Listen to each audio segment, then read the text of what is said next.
Esto es el dato curioso. Vamos a descubrirlo. En este vasto universo, todo es posible.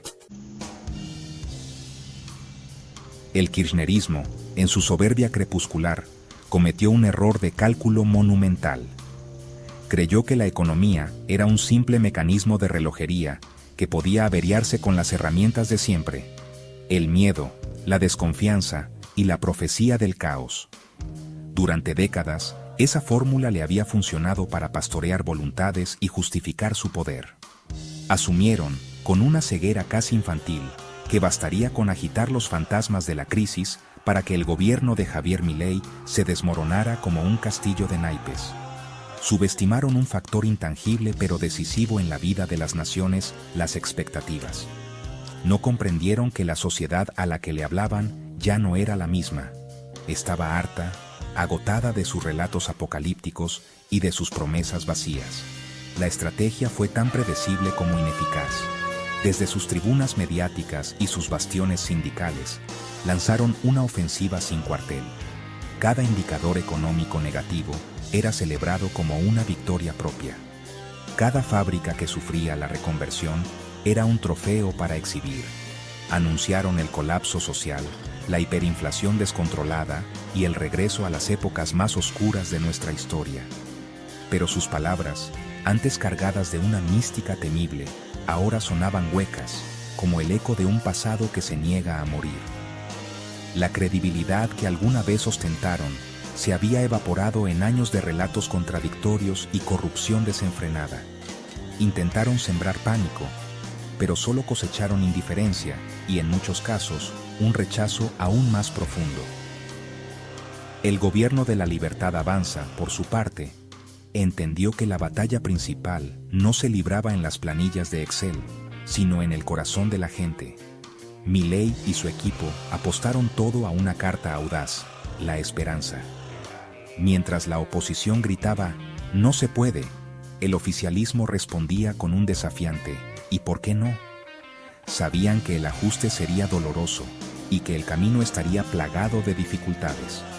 Pero en lugar de ocultarlo, lo comunicaron con una brutal honestidad que desarmó por completo el libreto kirchnerista.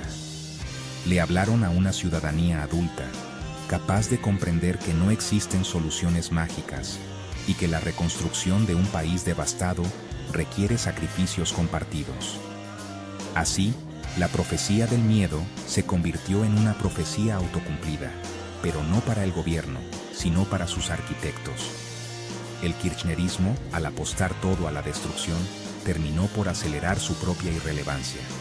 Demostraron que su único proyecto era el poder por el poder mismo, sin una sola idea constructiva para el futuro. Se encontraron hablando solos, predicando un evangelio del terror en un desierto que ellos mismos habían creado. Mientras tanto, a pesar de las dificultades reales y palpables, una parte mayoritaria de la sociedad argentina había tomado una decisión fundamental: dejar de tener miedo y empezar a tener fe. Un cambio que lo alteraría todo para siempre. Desde el primer día, la estrategia de la vieja política fue clara: bloquear, impedir, paralizar. No se trataba de un disenso democrático ni de una crítica constructiva, sino de una guerra de trincheras contra cualquier intento de reforma. El epicentro de esta batalla fue el Decreto de Necesidad y Urgencia 70/2023, bautizado Bases para la Reconstrucción de la Economía Argentina. Este DNU no era una simple norma, era una declaración de principios, una enmienda a la totalidad del modelo estatista y corporativo que había llevado a la Argentina a su decadencia. Representaba la demolición controlada de un edificio en ruinas para poder, finalmente, construir algo nuevo sobre cimientos sólidos. La reacción fue inmediata y coordinada.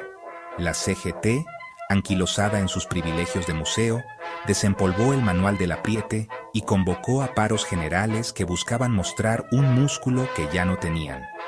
Los movimientos sociales, huérfanos de la chequera estatal, tomaron las calles en una coreografía repetida y previsible.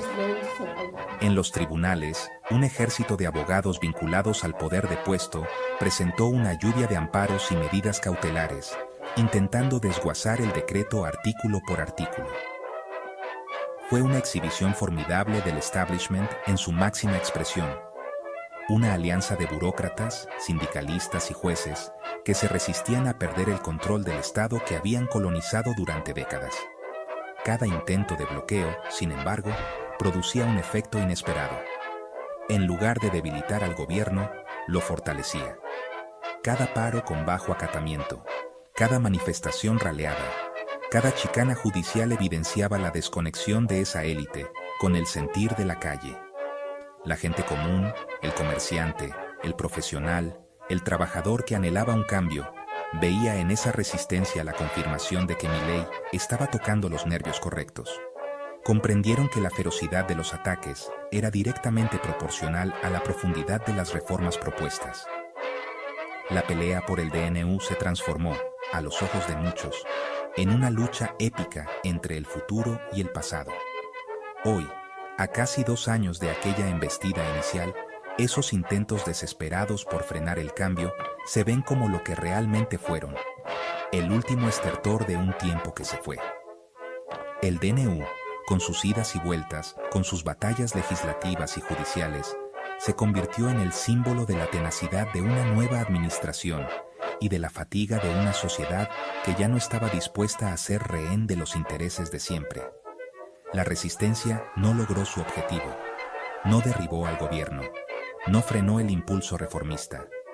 Solo consiguió dejar en evidencia su propia naturaleza, la defensa encarnizada de un sistema que beneficiaba a unos pocos a costa del empobrecimiento de millones. En el corazón del fenómeno Milei yace un cambio de paradigma que los analistas tradicionales, acostumbrados a medir la política en términos de poder y dinero, tardaron en comprender. No se trataba simplemente de que la gente tuviera motivos racionales para creer en un futuro mejor. Se trataba de algo mucho más profundo y visceral. Una porción mayoritaria de la sociedad argentina, agotada por décadas de desilusiones, tomó la decisión consciente de querer creer. Fue un acto de fe colectivo, una apuesta audaz contra el cinismo y la resignación que se habían convertido en el aire que respirábamos. Un salto al vacío con la esperanza de encontrar, del otro lado, tierra firme. Esta decisión deliberada de abrazar la esperanza desmanteló por completo la principal arma del kirchnerismo, la siembra de miedo. ¿Cómo asustar con el apocalipsis a una sociedad que ya había tocado fondo y que, precisamente por eso, estaba dispuesta a intentar cualquier cosa con tal de salir? La narrativa del caos, que antes paralizaba, ahora generaba el efecto contrario, reforzaba la convicción de que el camino del cambio, por más duro que fuera, era el único posible. La gente no era ingenua, sabía que el ajuste dolería, que la inflación no desaparecería por arte de magia y que la recuperación sería lenta. Pero eligieron creer que el sacrificio valdría la pena. Este querer creer no fue un cheque en blanco. Fue, y sigue siendo, un contrato de confianza basado en la percepción de honestidad y determinación. El gobierno de Milei, con su estilo directo y a menudo confrontativo, logró transmitir un mensaje clave. Sabemos a dónde vamos, y no nos desviaremos del rumbo. Esta coherencia, esta obstinación casi mesiánica en mantener el plan, generó una solidez que sus adversarios no esperaban. La sociedad, por primera vez en mucho tiempo, sintió que había un piloto en el avión. Uno que quizás tenía un estilo de vuelo turbulento, pero que al menos tenía un destino claro y no improvisaba en medio de la tormenta. El fenómeno trascendió la mera adhesión a un líder o a un partido. Se convirtió en una suerte de rebelión espiritual contra la cultura de la queja y el lamento. Fue la decisión de dejar de mirar el pasado con nostalgia o rencor y empezar a construir activamente el futuro. Los argentinos eligieron creer no porque las condiciones fueran perfectas, sino precisamente porque eran imperfectas y requerían un esfuerzo heroico para ser transformadas. Fue la manifestación más pura de la resiliencia de un pueblo que, a pesar de todas las cicatrices, se negó a renunciar a su derecho fundamental a la esperanza y a un porvenir digno de ser vivido. Nadie en el universo kirchnerista imaginó este escenario. En sus cálculos, el gobierno de la Libertad Avanza no duraría más de 6 meses. Confiaban en su control de la calle, en su influencia en los medios y en la supuesta fragilidad de un presidente sin estructura partidaria tradicional. Pero la realidad, tosuda como siempre, les devolvió una imagen desoladora en el espejo. A medida que el gobierno de Milei se afianzaba, a pesar de los permanentes embates, el kirchnerismo se desmoronaba por dentro. La crisis que habían pronosticado para el país estalló en el corazón de su propio movimiento, revelando sus profundas fisuras y su alarmante vacío de liderazgo. La solidez del nuevo gobierno los tomó por sorpresa. Esperaban un amateurismo caótico y se encontraron con una determinación férrea y un plan claro, aunque controvertido. Esperaban que la presión social los hiciera claudicar y se encontraron con una administración que capitalizaba cada ataque para fortalecer su narrativa de lucha contra el establishment. El contraste fue brutal. Mientras Milei se consolidaba como una figura de autoridad que marcaba la agenda, el kirchnerismo se perdía en disputas internas, pases de factura y una búsqueda desesperada de un relato que ya nadie escuchaba. Su poder, que parecía omnímodo, resultó ser un gigante con pies de barro. La pérdida de hegemonía fue especialmente dolorosa en su bastión histórico, la provincia de Buenos Aires. Durante décadas, el conurbano bonaerense fue su fortaleza inexpugnable, un territorio donde su poder clientelar parecía eterno. Sin embargo, la crisis económica y el hartazgo social comenzaron a erosionar esa lealtad.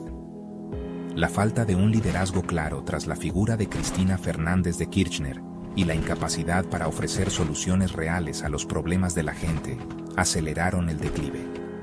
El kirchnerismo descubrió, de la peor manera, que la obediencia no es eterna y que la dignidad de las personas no se puede comprar indefinidamente con planes y subsidios.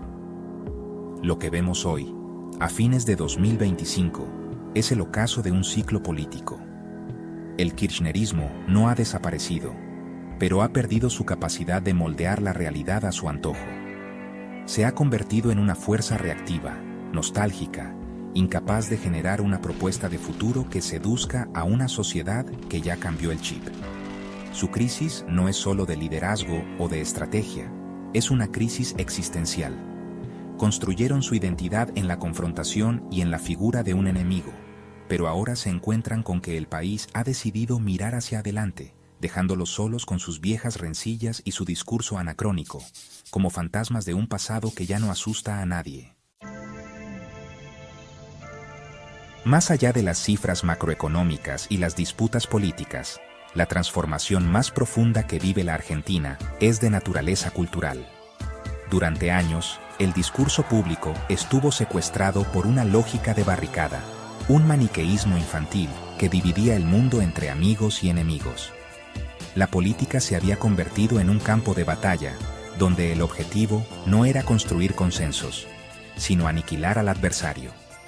El kirchnerismo perfeccionó esta cultura del agravio, promoviendo la descalificación, el escrache y la destrucción sistemática de cualquiera que pensara diferente. Era una política de tierra arrasada, donde la única victoria posible era sobre las cenizas del otro. La irrupción de Javier Milei, con toda su estridencia y su retórica disruptiva, actuó como un catalizador inesperado para un cambio de paradigma. Aunque su estilo es confrontativo, el fondo de su mensaje es radicalmente distinto: la creación de valor.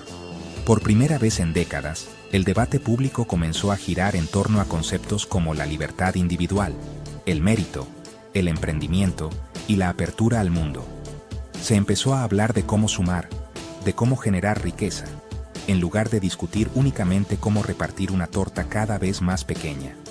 Las ideas que suman, vengan de donde vengan, comenzaron a ser bienvenidas, rompiendo con la endogamia ideológica del pasado.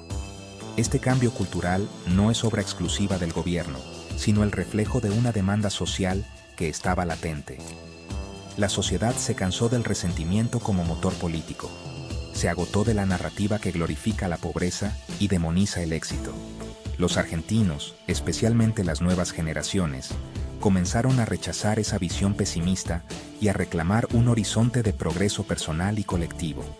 La idea de que el Estado debe ser un facilitador y no un obstáculo, un trampolín y no una jaula, empezó a calar hondo en el sentido común. La cultura del no se puede fue reemplazada por una cultura del ¿cómo lo hacemos? Por supuesto, esta transición no es fácil ni está completa. Las rémoras del viejo paradigma siguen presentes, intentando arrastrar la discusión de vuelta al fango del agravio y la división. Pero la semilla del cambio ya está plantada. Hoy, en las conversaciones de café, en las redes sociales y en los ámbitos empresariales, se percibe un aire diferente. Hay un nuevo lenguaje, una nueva forma de pensar los problemas y las soluciones. Se ha roto el monopolio del pensamiento único y se ha abierto una ventana a la pluralidad de ideas. Argentina está dejando atrás, lentamente, una cultura política tóxica para abrazar una donde el esfuerzo, la innovación y la creación de valor vuelven a ser virtudes admiradas. El camino de la reconstrucción nunca es un paseo por el parque. La administración de la libertad avanza ha tenido que navegar en una tormenta perfecta, enfrentando dificultades económicas, sociales y políticas de una magnitud colosal.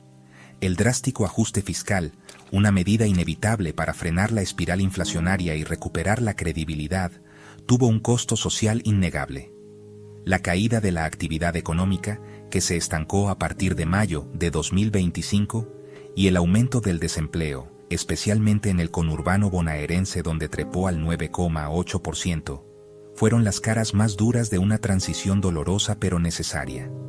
Gobernar es elegir, y el gobierno eligió el camino de la disciplina fiscal, asumiendo los costos de corto plazo.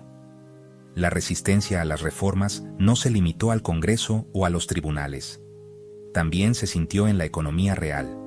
La política de apertura comercial y un peso que, por momentos, pareció sobrevaluado, generaron tensiones en el sector industrial, acostumbrado a décadas de protección. El cierre de algunas fábricas y los despidos consecuentes fueron combustible para la narrativa opositora, que no dudó en magnificar cada mala noticia. A esto se sumó el desgaste político natural de cualquier gobierno que implementa medidas impopulares. La aprobación del presidente Milei, que había alcanzado picos históricos, cayó al 39% en septiembre de 2025, afectada también por su estilo confrontativo y algunos escándalos que salpicaron a su entorno.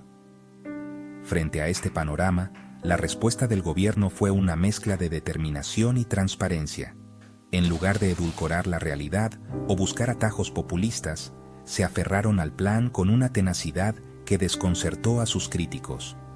Comunicaron cada paso, explicaron el porqué de las medidas amargas y mantuvieron el rumbo fijo en el objetivo de largo plazo, la estabilización y el crecimiento sostenible. La decisión de gobernar, a través de numerosos decretos de necesidad y urgencia, si bien criticada por la falta de consenso legislativo, fue interpretada por sus votantes como una señal de decisión frente a un Congreso que parecía decidido a obstaculizarlo todo. La administración de Milei demostró que entendía una máxima fundamental de la política en tiempos de crisis. La peor decisión es no tomar ninguna. Asumieron el costo de ser impopulares en el corto plazo para construir las bases de una popularidad más sólida y duradera, basada en resultados concretos. Enfrentaron la tormenta de frente, sin desviar la mirada, convencidos de que la única forma de cruzarla era con el timón firme y la proa apuntando hacia el horizonte prometido. Fue una apuesta de alto riesgo, una prueba de fuego que, contra todos los pronósticos, no solo no los consumió, sino que terminó por forjar el carácter de su gobierno. Lo que ha sucedido en Argentina en los últimos 2 años trasciende la política y la economía. Es un evento de carácter histórico, un terremoto cultural cuya magnitud será recordada por décadas. La irrupción de Javier Milei y el cambio de cosmovisión que la acompaña pueden ser comparados, sin exagerar, con la caída del muro de Berlín en 1989. Aquel día no solo cayó una pared de hormigón, se derrumbó un sistema de ideas, una forma de entender el mundo.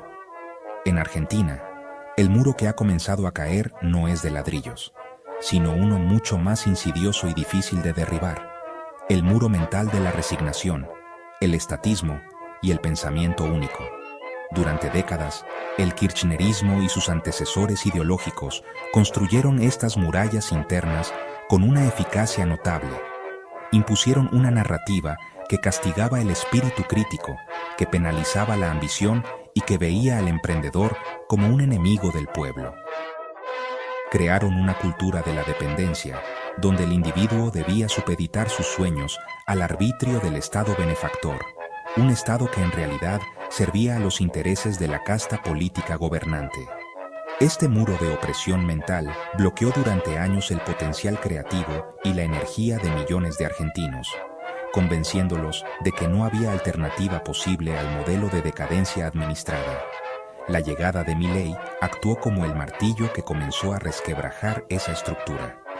Su discurso, centrado en la libertad como valor supremo, fue una invitación a pensar por fuera de los límites impuestos. Fue un llamado a la rebelión contra la mediocridad planificada. De repente, conceptos que habían sido demonizados, como el mérito, la competencia y el afán de lucro, volvieron a ser discutidos como motores legítimos del progreso. El derrumbe de este muro interno liberó una energía contenida, un deseo de protagonismo que la vieja política había intentado suprimir. La gente comenzó a darse cuenta de que el verdadero muro no estaba afuera, sino adentro de sus propias cabezas. Este proceso, como el de la Alemania posmuro, es complejo y estará lleno de desafíos. Reconstruir una mentalidad lleva tiempo y esfuerzo.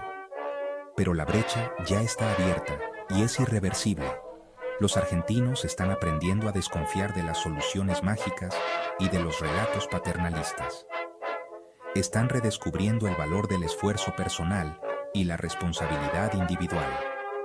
Están derribando, ladrillo a ladrillo, los muros del miedo y la apatía que los mantuvieron prisioneros de un ciclo de fracaso. Argentina está viviendo su propio 1989, un momento fundacional en el que un pueblo decide, de una vez por todas, ser el arquitecto de su propio destino. Mientras la política se debatía en sus laberintos de poder, en la economía real comenzaban a germinar las semillas de la confianza. Uno de los indicadores más elocuentes de este cambio de clima no se encontraba en las estadísticas oficiales, sino en las decisiones cotidianas de miles de comerciantes y empresarios. A pesar de la recesión y la incertidumbre, muchos comenzaron a ampliar sus stocks, a reordenar sus locales y a apostar por un futuro mejor. Esta decisión, que puede parecer contraintuitiva en medio de un ajuste, respondía a una lógica simple pero poderosa: la esperanza. Creían que, tras la tormenta, vendría la calma y un repunte del consumo. Este optimismo del sector privado no era un acto de fe ciega. Se sustentaba en señales concretas que emitía el gobierno, un plan económico coherente y sostenido en el tiempo, una comunicación clara sobre los objetivos y, sobre todo, la prioridad absoluta otorgada al equilibrio fiscal. Por primera vez en décadas, los empresarios sentían que las reglas del juego, aunque duras, eran claras y no cambiarían de la noche a la mañana. Esta previsibilidad, un bien escaso y valiosísimo en la Argentina, fue el principal capital que construyó el gobierno de Milei y la base sobre la cual comenzó a reconstruirse la confianza. A la confianza interna se sumó un respaldo internacional inédito. El mundo, que durante años había mirado a la Argentina con una mezcla de lástima y desconfianza, comenzó a ver al país con nuevos ojos. El claro giro hacia una economía de mercado, la seriedad fiscal y el alineamiento geopolítico con las democracias occidentales abrieron puertas que parecían cerradas para siempre. Un hito de este nuevo estatus fue el swap de divisas por $20.000 millones otorgado por Estados Unidos el 15 de octubre de 2025. Este gesto no fue solo una ayuda financiera, fue un contundente voto de confianza en el rumbo elegido por el país. El respaldo global y la confianza empresarial crearon un círculo virtuoso. La certeza de que el país contaba con apoyo externo para transitar las reformas fortaleció la convicción de los actores locales para invertir y arriesgar. Este fenómeno demostró que la economía no es solo una ciencia exacta, sino también un estado de ánimo. El gobierno de Milei logró cambiar ese estado de ánimo. Pasó del pesimismo crónico a un optimismo cauteloso pero palpable.